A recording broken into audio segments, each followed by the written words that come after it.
Okay, one of the next patterns that we talk about is the business pattern, that I don't have time. Yes. Wes, what is that? Yeah, in traveling around the country, you meet people all the time that, oh, I'd like to do this. I'd like to go to the gym. I'd like to put more time into my business. I'd like to go out with my significant other a lot more, but I just don't have the time. And it's sort of like I'm going from, 6 in the morning to midnight. I just don't have any time. But here's the thing. Sometimes busyness can be the biggest form of laziness, because you're trying to pacify yourself by remaining busy, but busyness does not equal progress. And that's something people have to get through their head, is that busyness and progress are not the same thing. You really should be able to do half of what you do it in half the time and get double the results. I'm always talking to people about how to work less and make more. I mean, isn't that a great saying? Work less, make more. And how you do that is, first of all, you got to get out of the busyness mentality. Oh, I'm too busy, I'm too busy.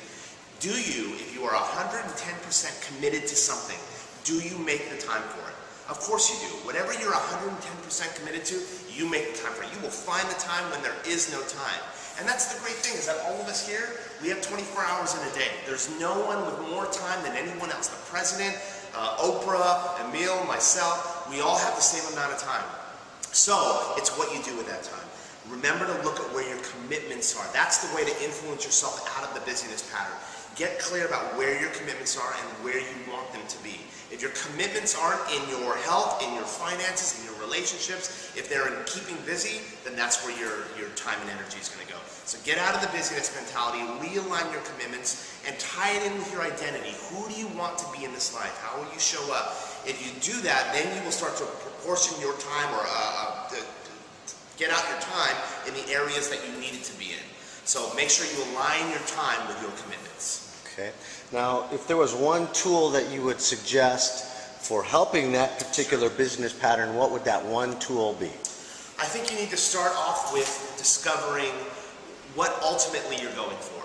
Because you're ultimately not going for busyness. They say success in business and in life is 80% psychology and 20% mechanics.